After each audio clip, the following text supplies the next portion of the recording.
You are listening to the Social Hotelier Show, a podcast that inspires hoteliers to create meaningful and memorable experiences for their customers in pursuit of their passion. We share our views and experiences relating to hospitality, technological trends, and also relating to humanity.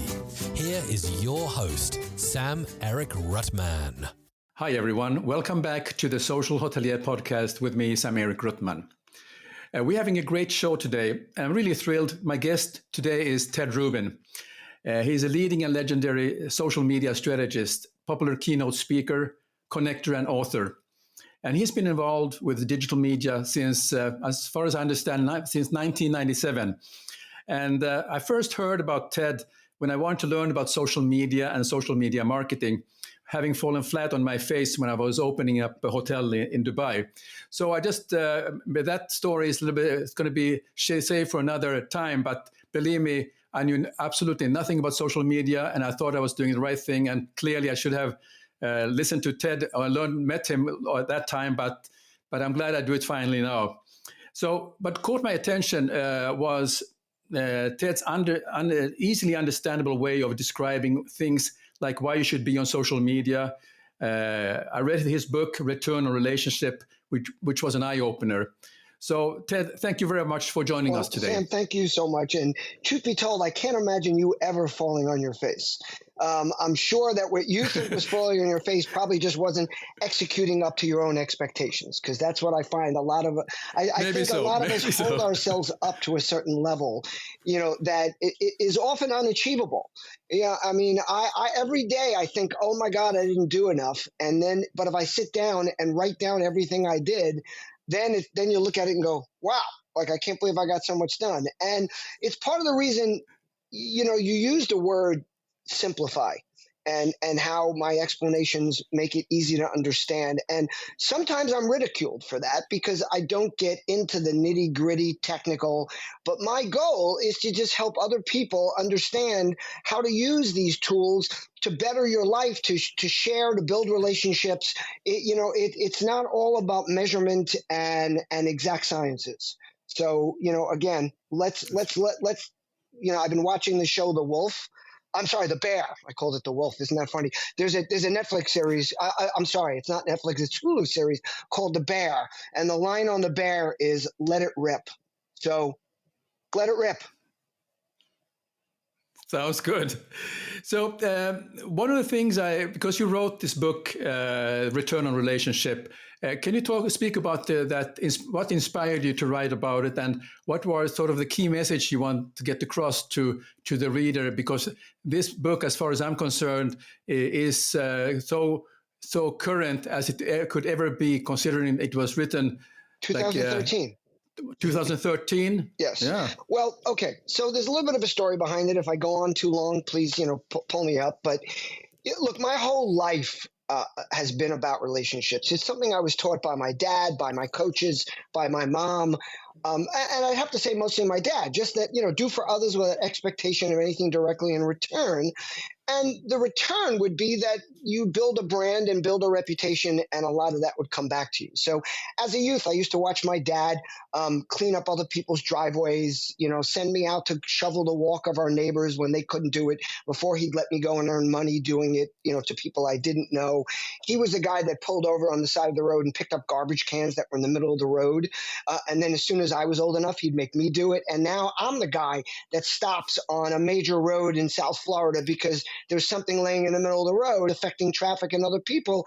So I pull over, I put my flashers on, I move it. And that's just kind of where it started. And just to kind of move forward into the business world, again, when I started into business, when I was in college, everywhere I've gone, I've built relationships. And I've been very fortunate to carry those relationships forward, in that I meet someone and then they kind of become a part of my community. And then I don't think there's been a job or a school or a sport that I've been involved in where I didn't walk away with that one buddy or that one friend, at least, or that one long-term relationship. And when I got into business, I started out in the business world after Cornell in sales. I was in the investment business. And I was a stockbroker, and I was taught to cold call but then to take those cold calls. And my whole thing was, instead of just going for the numbers to make as many as I could, and don't think I wasn't chastised by my superiors at the time because they wanted me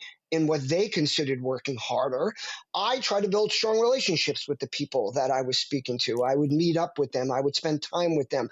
I felt that if I could be stronger with them, I would need less clients to make my future versus the mass of people that I didn't know. And that just kind of kept evolving with everything I did. And every time I went into something new, to me, it was about the relationships I made. I built sales teams, but my method of building sales teams was building relationships with the people that I recruited and that I found something in. And to fast forward, I got into the digital world in 1997 with Seth Godin. And fortunately, he was someone that valued, I don't think he ever really speaks outright about this topic, but he values it. He would not be, we were out there selling something that didn't exist. We were selling online promotions in 1997 and 1998. And truth be told, if we came back after seeing a big company with a sale, he'd be upset. He'd be like, how could you sell him something? You don't even know them. Like he wanted us to come back with information more importantly than an immediate sale, because he felt if we just sold something on those calls, that whoever we were selling it to didn't even understand what we were selling. So all of this kind of kept bubbling up in my head as I moved through my career.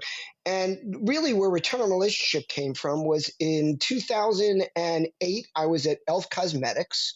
And we were building this very small brand that had been almost exclusively direct to consumer before I joined. And social media came about, and I was recruited to be the CMO of this company. But the CMO role at this company entailed a lot of sales. They wanted someone that had a sales background, which I did. And I had kind of come to marketing from sales. And a lot of it had to do with working with Seth and learning everything that I did there. And I was very fortunate because I had moved to New York. My family was still in Florida.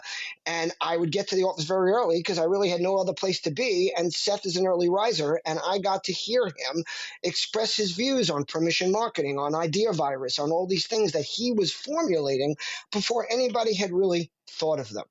So here I am at Elf Cosmetics. I discovered this thing called social media. They had a MySpace page at the time and had just started a Facebook page, and I shut everything down because I wanted to understand it better. And I seeked out people. There was a gentleman named Oz Sultan. Shout out to Oz. He was one of the first guys that walked me through his view initially of social media. I was introduced to him by a guy named Roger Hollander, who I met at Pete Crannick's CMO Club, where we were two of the first 10 members of the club. And right away, it dawned on me that there was no advertising on social media then other than content you produced. You couldn't buy Facebook ads in 2008. You couldn't buy ads on Twitter. And to me, I found this remarkable opportunity to connect with people. And that's what I've always wanted to, that's what I've always liked doing. But I'm not the greatest guy in a room where I don't know everybody. Everybody thinks that I'm outgoing and stuff, but I'm really an introvert, much more than I am an extrovert. I force myself to be an extrovert. And once I start talking to people, the extrovert comes out in me. But all of a sudden, I was in this place where I could kind of pick and choose people. Wow, Sam-Erik Whitman, look at him. He's running hotels overseas. I could hear what he's thinking and see what he's writing about. And Twitter came out, and I was always a frustrated writer because I am much more comfortable speaking than I am writing long form. And now all of a sudden, I had this tool where I could write in 140 characters. I mean, I could write a sentence, and people appreciated it instead of saying, "You only wrote a sentence?" Now I was getting patted on the back for being able to express a concept in just 140 characters. And so for me, it was like manna from heaven. Like I found these platforms and I was able to start building relationships, and I immediately saw the value for brands. I was like, wow, this is amazing. We can talk to our customers without going to a store. And imagine for a brand that's especially direct to consumer at the time, where we didn't have stores where we could even, if we wanted to, go in there and talk to customers. You know, the only way we were really talking to them before this was on the phone. You know, and we all know how limiting that can be, especially if it comes in through customer service, which is where most of those calls come to. So all of a sudden I was able to see what customers wrote. I was able to send them product and see how excited they were about it. And I really didn't come up with this concept until I was in the room with the founders of the company, who would call me in periodically because I wasn't allowing them to do any promotion on social media. I was trying to build relationships. I didn't want to sell. And at the time, Elf Cosmetics was known for their 25% discounts. I mean, we were a dollar cosmetics brand.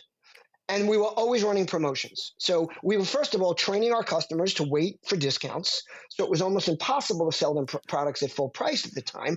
But more importantly, I didn't want to bombard them with offers, because what I was hearing, and by the way, this is a really key word, what I was hearing, because I was listening to people, was that they didn't want me sending them promotions every day, that they didn't want me trying to sell them, that they loved that they were talking to the CMO of a brand, of a product they had, who was actually listening to them. So I kept putting off promoting on social media, and we were a big email marketing company. We made a lot of money with email marketing, and we were really good at it. And a guy named Alan Levy ran our email marketing. He had a company at the time called SellUp, which is now, oh my God, he's going to kill me that I can't remember the name of his company. So I have to name it before we get off the show, because I still always think of it as SellUp. But Alan was a remarkable email marketer. And of course, he wanted access to all these followers I was garnering on social media, because we very quickly became one of the most followed cosmetic brands in social media, against the likes of Estee Lauder and Lancome and all these others, because we were talking to people, and all of them had companies where the legal teams were not letting them say anything. Oh, you can't say that, you can't do that. None of them understood social media. And I had the good fortune of not having a legal team, and I had two owners that said, if it doesn't cost us any money, go for it. I said, well, all I need is a couple of interns as helpers, and I can do this all day long. So I was out there communicating with people, and they kept saying to me, we've got to market to them. Like, look what you're doing. We've got this whole new channel to sell. And I'm like, not yet, not yet. And one day they called me in their office, and they're like, listen, Ted, we've really got to start selling to these people. When are you going to let us do that? Like, if it's really ours. It's not yours. I'm like, no. I'm the guy building all this. I'm the guy staying up till 2 a.m, communicating with the people. I'm the guy with my own personal Twitter handle that's building up all these followers for the brand and for myself. I said, guys, you got to understand, it's not just about return on investment. Because they kept saying, what's the return on investment? We're paying. I'm like, well, you're not spending a lot of money here. They're like, well, we're paying you a lot of money. So I'm like, it's not just about return on investment. I said, it's about return on relationship. It was like the first time it came out of my mouth. And they just looked at me. Yeah. And these two guys who were all about money just started staring at me. And they said, return on relationship. We want to hear more about that. In my head, I'm going, I don't have much more to give them. Like, I just came up with this thing. But luckily they said, listen, we're really busy. We've got another meeting coming up in 5 minutes. We've got some other things to go over with you. How about we get back together next week and we talk more about this return on relationship thing? I walked out of the office. I actually believe I still had a BlackBerry at the time. I did. And I put out on my BlackBerry on Twitter, it's not just about ROI, it's about ROR, return on relationship. And my phone blew up. My Twitter handle blew up. I mean, I at the time I had 2,000 followers, which was considered a lot. And I probably got a few dozen retweets. I got people asking questions. And I started thinking about it. And what did I do? I did what I did with all these things. I reached out to people. I listened to them. I let them tell me what they thought it was all about. And that's really where it all started. And that was 2009. And I just kept developing on the concept. I kept writing about the concept. And finally, people kept saying, you have to write the book. You have to write the book. And fortunately, in 2012, I met Catherine Rose, who was moderating a panel that I was on. And when people asked me why I didn't write the book, and I said, because I'm just not a writer, she reached out to me afterwards and said, we have to get together for lunch. She's like, I am a writer, and I will get us a publisher, and I would love to write this book with you. And the rest is history. Oh, it's a fantastic story. Yeah, the thing is, there's something that made me think about this, that hotels are very good in the face-to-face interaction with guests, but when it comes to relationships on on social, of some reason, it's a very difficult thing for them to think about. And I was just thinking about how can we can get the hotels. I'm sure a lot of hotels have come around to understanding that part, that how you can build relationship without actually meeting a person face to face. But one of the things I'm kind of curious to see your opinion and your view on is that because you come from the retail side, I come from the hotel side. What is it something that hotels could learn from retail that maybe they don't still get it? Well, truth be told, I don't think retail's using social media to its best effort, but I think that hotels have a lot better and easier opportunity to leverage the wealth of information that is available via social media. So the problem is I find that hotels are still living in a very different world. I mean, let's talk about something really simple. Everybody leaves things behind in a hotel room.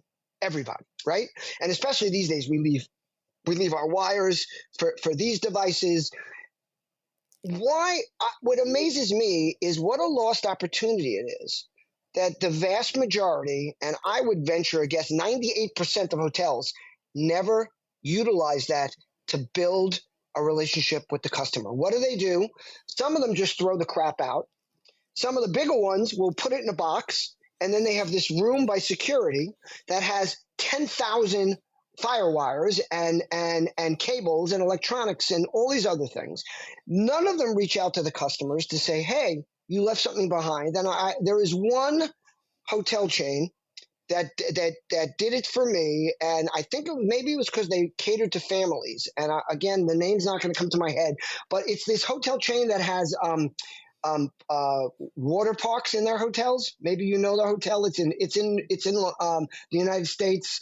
I forgot the name, but when I left something there, I got a email immediately. I got a call from the head of security. And not only did they tell me what I left behind, but when I said I would give them a Federal Express number to ship it back to me, they said, nonsense, we'll just ship it back to you on us. With no way we take that. So, no, that's great. So here's what I don't understand. Yeah. Every single hotel in this country has a capability. They don't have to give it to me for free, but everybody would be willing to get their things back. Housekeeping goes in there.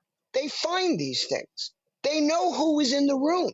You have all my contact information. You know my phone number. You know my email address. You probably know my social media handles, especially if I'm in your loyalty program, which most travelers these days are. What a lost opportunity. And imagine how many of those people, now we're going to circle back to social media for a second, how many of those people would post on social media, oh my God, I just stayed at the Intercontinental Times Square. I left behind whatever it was, and they immediately got in touch with me to let me know that I left it behind and how can they get it back to me. Imagine. Yeah, I mean, this what we call the lost and find. One thing is that it's a very old, what we call standard operating procedure that of some reason hotels have not making the effort to contact the guests or for whatever reason. But more importantly, what happens to that stuff that they're collecting for over almost a year, they have an employee sale. So all the stuff that has been found is going to go being sold to the employees in the next year if it's not returned. So I'm sorry to break the news, but that's really a shame how it's happening in reality. Yeah, it's a shame. And then now, by the way, I am talking about things where it's so easy to do. Here's another thing. Why don't hotels have employees, maybe even interns, who look up things on social media about the people that are coming to their hotels? The kids like Hershey bars. I mean, and by the way, a lot of these ideas I have, not because I'm smart, but because I've been at hotels where I've seen them do it. And this is all about either the GM, and like you and I both know, I can walk into a hotel and tell you in a heartbeat if the general manager is ever on property, if that general manager walks the property. Because you walk into a hotel where there's dishes laying in the hallway for 5 hours, you know that GM never walks the property. Whereas, you also know GMs where I've made a complaint, very minor, something about the thermostat in my room, but 2 hours later, the general manager is walking the halls. He knows what I look like because somebody gave him my photo, and he walks up to me and says, I want to make sure everything was taken care of in your room. And you're looking at him like, Yeah. how did he know this? And the problem is none of this is institutionalized. None of this is by the enterprise. None of this is happening because Marriott says it should happen, or Hilton says it should happen, or Intercontinental says it happen. It only happens where there is an individual, either general manager or somebody else on his team, who takes it upon themselves. There was a great concierge at the Palo Alto Four Seasons many, many years ago. And he recognized, especially this was probably 10 years ago, that a lot of people in Palo Alto, because of the nature of the area, were more involved in social media, let's say, than maybe some other travelers. So he would go and look up the social media profiles of the guests coming in, especially when they were coming in for social media conferences. And he would make a point of doing something for them that was something they liked, a particular vodka, something as simple as a Hershey bar in the room.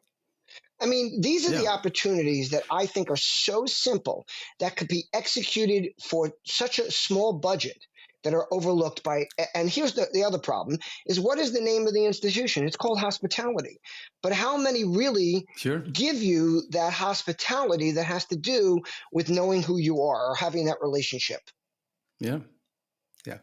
I really talked about quite a bit about this, that how to involve your team from the top to everyone in the team to be on social media. And one of the things I noticed, there's a resistance, particularly from the top, where there's a control factor where they want to make sure that does the employee say the right thing on social media if they are supposed to be the ambassador of the hotel.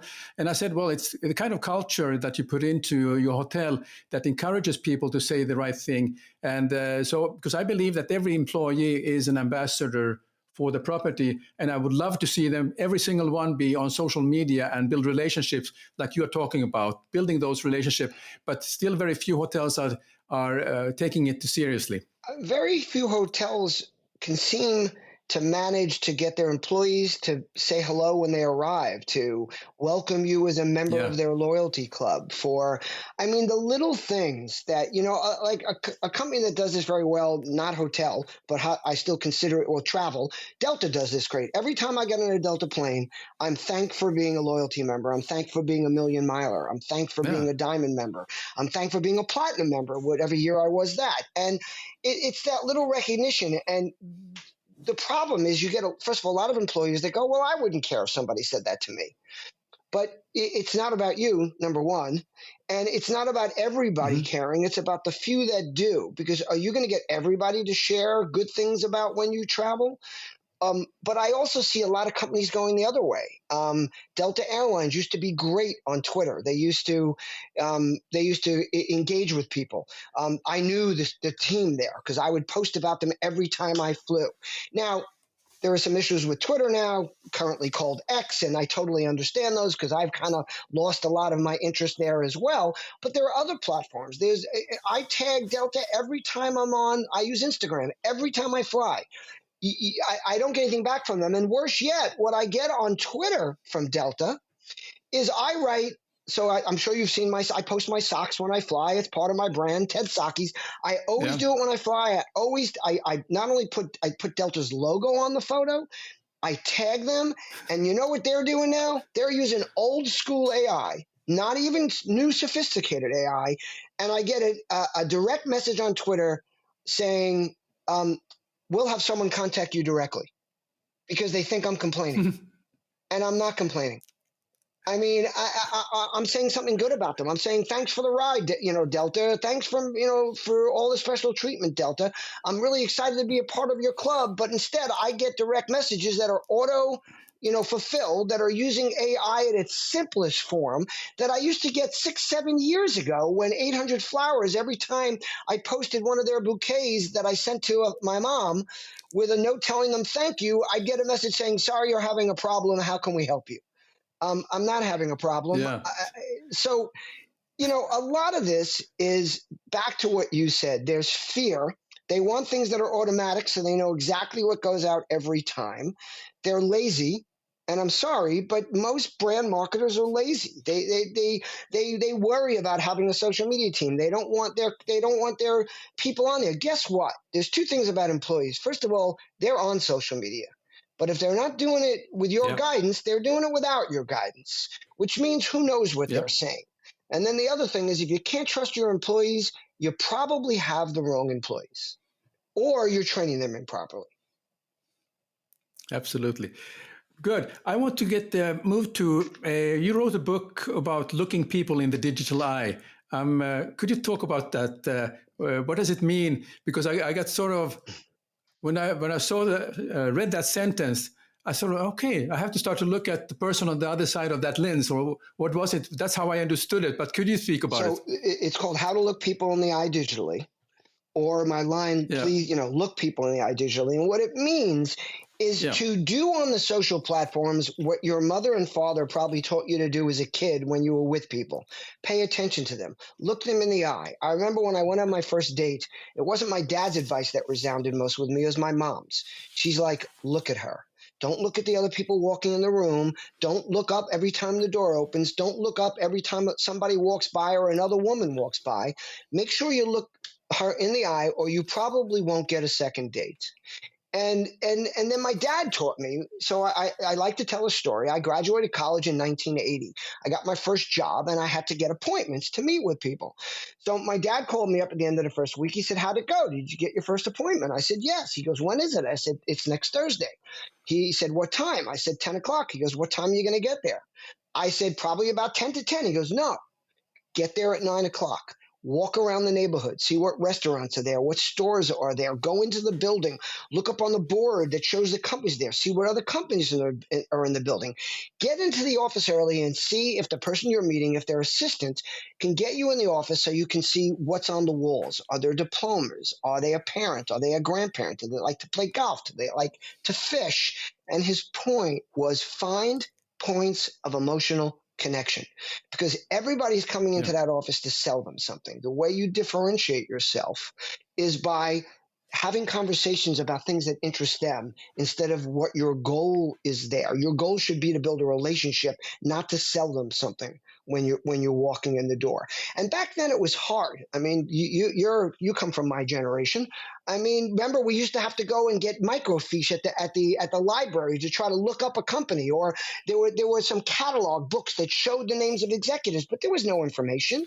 Now we all have the ability to walk into an office fully prepared to speak about the topic, the person, the company, their likes and dislikes. I mean, not everybody publishes everything, but looking people in the eye digitally means going to their LinkedIn pages, going to their Facebook pages, seeing what they're posting about, going to their Twitter, see what's important to them. I mean, are they into politics? Are they into sports?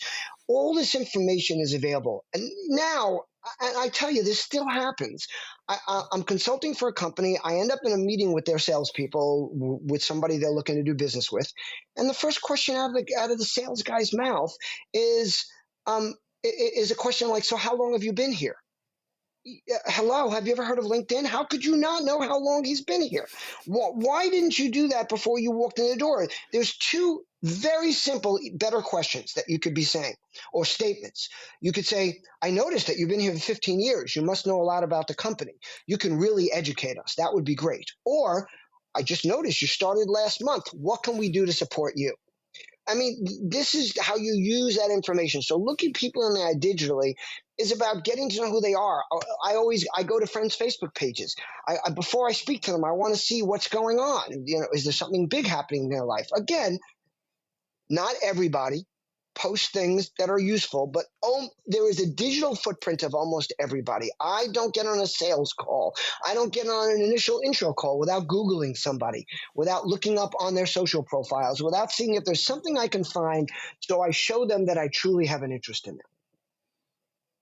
That's very good. Yeah, I mean, this is what I call the golden nugget that you are sharing this, because this is exactly what we need to do more. And particularly now that because hotels have so much information about the guest who is coming to stay with them, and taking the time to understand that what does it mean when one of the persons who's coming, that he's always posting pictures about a club sandwich which he ate in a particular place. Right. and what he likes about them. So what's wrong with about offering, hey, we have a special club sandwich when you stay with us? I mean, I'm sure that will create some positive feedback And to then him. to do it in reverse, I have things about me that I do regularly so people know who I am. So people have an easy way to talk to me. I publish my socks. There's not a place I walk into where someone doesn't pull up their pant leg to show me their socks or say to me, show me yours. You know, I'm very into the expression be good to people. So people are always quoting Yes. that, or they know that there's a topic they can talk about. They know that I'm a divorced dad.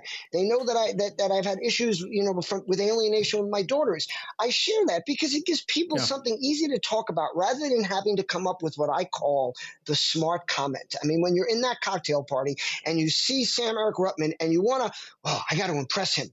You know, I want to talk about it. Instead, I might say, you know, Sam, I got this great new bow tie. Like, and you inspired me to wear it. Now, I used to wear bow ties, and I have a great bow tie story.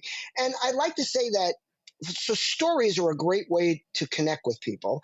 And I like to say, tell your story in a way people will care. And then to just Yeah. before I know we're not done yet, but to bring some of this around, I think you see, like, so I love to wear T-shirts with messages, and lately I've been wearing these Yes. Let's Ripple On or Let's Ripple shirts and stuff. And what this has to do with is that every action creates a ripple effect. And so, especially if you're in the hospitality business, think of the ripples that you and think of when you go to everybody is skip stones, right? You go to a lake and you skip a stone and you see how one goes, or you throw a rock in and it starts a ripple and then it keeps moving outward. These are ripple effects, and every action creates a ripple effect. And think about the ripple effects you could be creating as a hospitality institution by these little things. Calling them when they leave something behind, leaving a chocolate bar in their room that's their favorite chocolate bar, knowing that they like a club sandwich, saying hello to them by their nickname. I mean, these little things. Yeah. And here's what's changed. I understood 10 to 15 years ago when a hospitality chain might say, well, that's creepy. You know, because people weren't used to these tools. But now everybody knows these tools exist. And if you're publishing Yeah. on them and you're making it public, then you clearly don't have a problem with people seeing it. So why not take advantage of those things? Yeah. Yeah. So I want to lean to a topic because we've been talking about like a social media and social media marketing. How do you see the future of the social media marketing? I mean, you're probably one of those guys who know how it started. You lived through the beginning, and now you are seeing what it's now. But where do you think where is it going? As far as you can see, the social media marketing, is it something else that we should be aware about? Is it the AI who's going to take over all the actions, or how do you see it? You know, I'm not really sure. I will tell you that my fear is that it will go by the wayside and become an AI controlled medium. That every brand, especially Yeah. with the brands, you know, maybe not with individuals, because a lot of us really enjoy the social aspect of social media, or even if it's just sharing stuff so that we're telling people about their lives and we're not even engaging with them, but we're letting our friends all over the world know that our child just had a baby or we just had surgery or things like that. But my fear, because I find that most companies are always looking to make things easier and to make them a repetitive thing that they can do with the press of a button, is that social media is going to Yeah. move to the AI to become an AI controlled medium. Now, I understand the value of AI in helping to create content. I get that, and I use it sometimes myself, and I value that. But I like my business partner John Andrews, and I have said for years that marketing will win when humans control the machines instead of machines controlling the humans. So if humans are Oh, that's well running the put. machines and they are filling it with the proper information and using their judgment and using their foresight, using their gut instinct and listening to how people are reacting and looking them in the eye digitally, I think there's so much value out of that. But if you ask me to bet on where it's going, I would say that within 2 years of today, 99% of social media will be created by machines and it'll be AI driven, and even the responses will be coming via AI, as they already already are, as Delta is doing via Twitter with crap uniform responses that say the same thing every time. And by the way, I have no problem with companies testing new technologies. I get that things don't always work properly or the way you want them to, but it's just like anything else. When I put out, I do write controversial things on social media, but I never write something controversial and then go to sleep. I never write something controversial and then not go back to see how it's being received, because I want to make sure that I'm there to either do damage control if it's misunderstood, or to evolve my thinking if perhaps someone's pointing out to me, rightly so, that I said something that either didn't make sense or was injuring people that I didn't intend to injure, or not expressing myself in a way people understood. And my fear is that most companies, and especially hospitality, are going to go to the point where it really doesn't become social media. It just becomes social platforms with pre-made advertisements. Well, we have a lot of work here ahead of us in hospitality, clearly, to get over this. And I'm trying to do my little share here by speaking with people like yourself to educate the hospitality industry also, and in this way. But I think you pointed out some very good things about because I'm very concerned about where the social media is going. I mean, we only talk about there has been a year. Yeah, roughly a year since the AI chat GPT came out, and people got crazy about it. And now you can get all these apps and bots and prompts, and people are crazy learning about different prompts to make life much easier. And I'm really worrying about how the algorithm is taking over with the certain platforms, where they are taking advantage of people maybe who are have issues about their looks or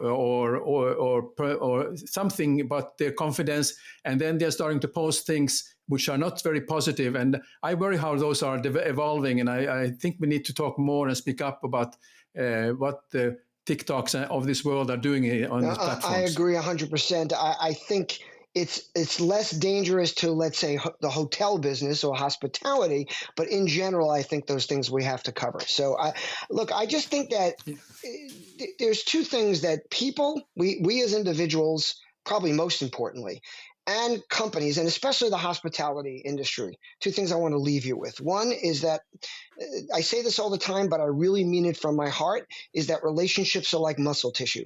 The more you engage them, the stronger and more valuable they become. It's really that simple. And that doesn't mean it has to be every day. It means that you just have to think about these things. And then the other one, which is kind of in line with it, but to me is an extension of it, is that a network gives you reach, but a community gives you power. Networks connect, which is great. Networks connect people, but communities care. And especially in the hospitality industry. I just published something recently from a friend who's the head of global marketing at Intercontinental, Liz Krisafi.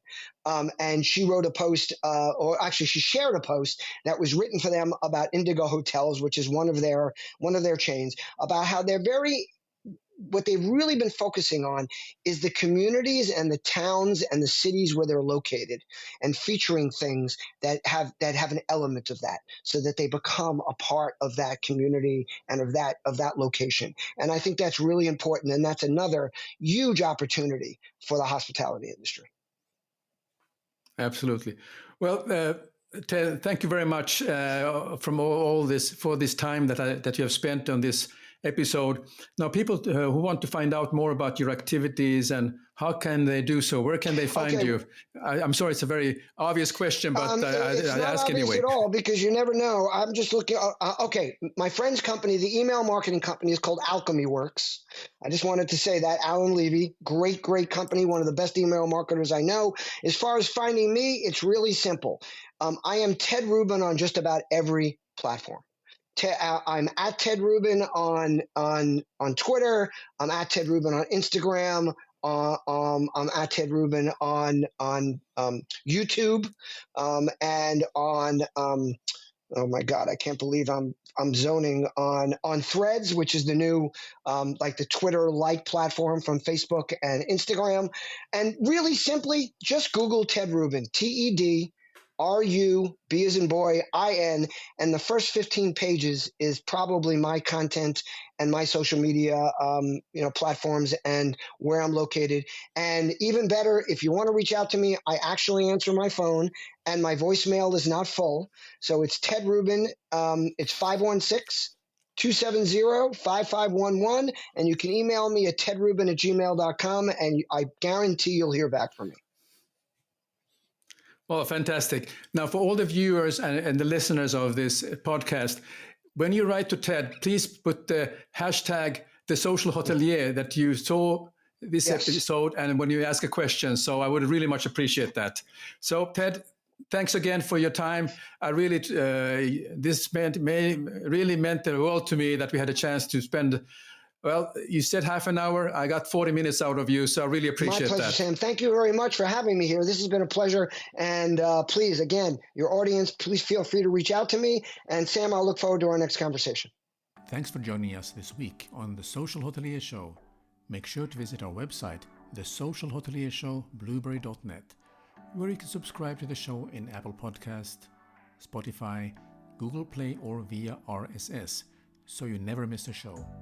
While you're at it, if you found value in this show, we appreciate a rating in Apple Podcast. Or if you simply tell a friend about the show, that will help us out too. Be sure to tune in for our next episode.